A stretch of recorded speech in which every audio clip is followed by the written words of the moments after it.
This is the Duratec 3.0. This is a throttle body. This car does come with two different types of throttle bodies on it, so make sure you got the right one.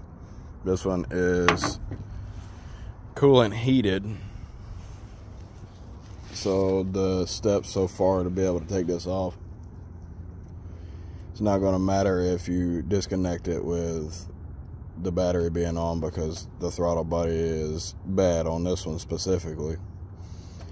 Disconnect the air box here, slide this plug up, push the plug in, push the button, pull it off, pull this evap line out of the side. I'm not sure if that's an actual evap line or just a vacuum line, but you take it out of the side of it. This has one of the twist lock cam locks on the PCV. The only other thing that you really have to do is grab a 3-inch extension and either an 8 or a 5/16. Come back here, take the hose clamp loose, gently pull it up above the throttle body, and take the box out. On this back one, push the clip down, push the plug in, push the button, and then slide it right off. So you do need needle nose pliers for the hose clamps. I'm gonna go grab those real quick. I'll be right back. I'm sure you guys remember the commercial, "It's so easy a caveman can do it." Well, that's this scenario here. Take your needle nose pliers and grab just below where you'll be touching the bottom side of the hose clamp here, and then the back side in the same place. Clamp it down, pull it off. There may very well be coolant inside of this, so be leery. If there's not, there is.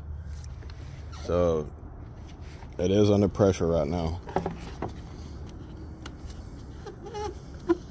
We'll relieve the pressure, that way it doesn't spew it all out over on the side of the engine here. Now it should come off without making a huge mess. There you go. Let's put that hose clamp away, or the hose away. We'll set this guy a little further to the back. Now these are 8mm as well, and they should not be super tight because they're coarse thread bolts going into plastic.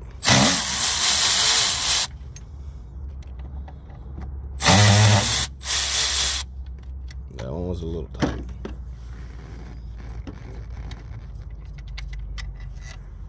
Well, this one's not coarse thread, so it has the inserts for the fine threads.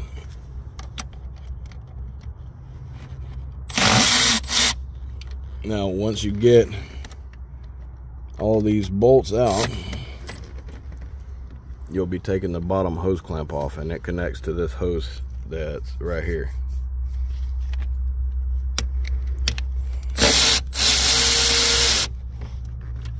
Remember to leave yourself a little bit of room to be able to get your tool back out, and try not to drop these because they're not easy to replace. Not as in difficult to replace, but not easy to obtain. And if it does drop, hopefully it doesn't make contact with the starter, which would be a good reason to disconnect the battery. Alright, I have to set the phone down for about half a second to grab this bolt.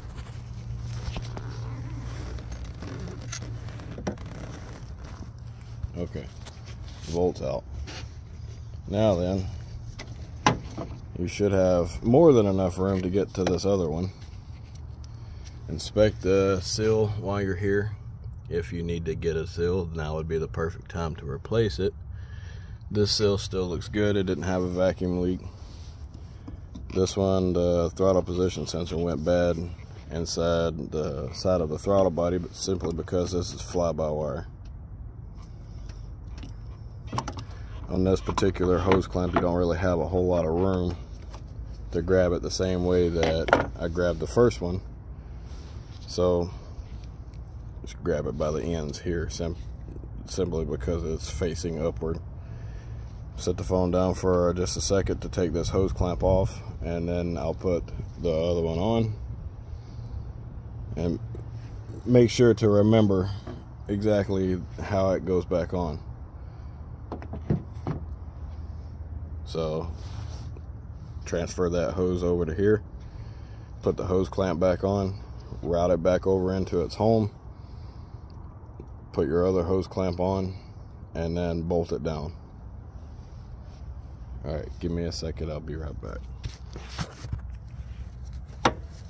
You're still here with me, but I'm still going to do this first.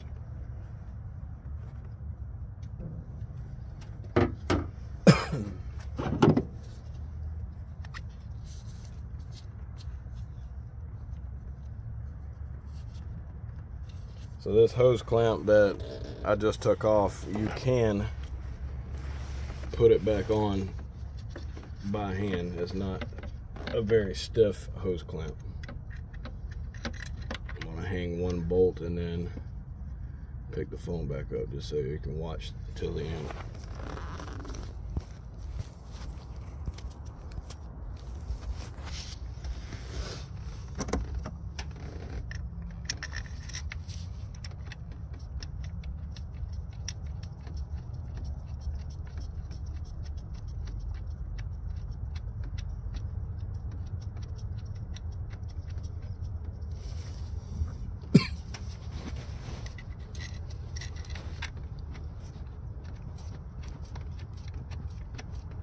You don't necessarily have to use gloves on this either, but I need to start using gloves because of all the chemicals that my hands come in contact with. I don't want to end up making myself profusely sick.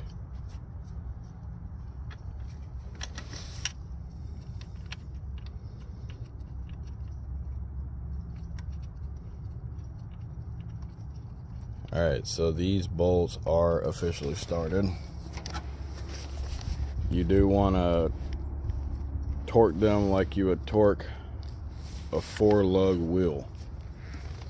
So you start on one corner, give it just a little bit, come to the opposite corner, give it just a little bit, step over to the side. That one's tight. I'm not even going to give it the little bit that I gave the other. That one's same. Then your upper hose clamp.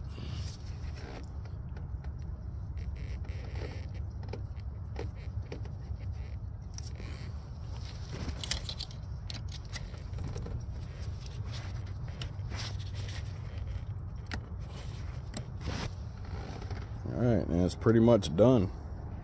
Just got to put the air box back in, or the intake tube back in. This line here does go over the top, so make sure it is routed properly.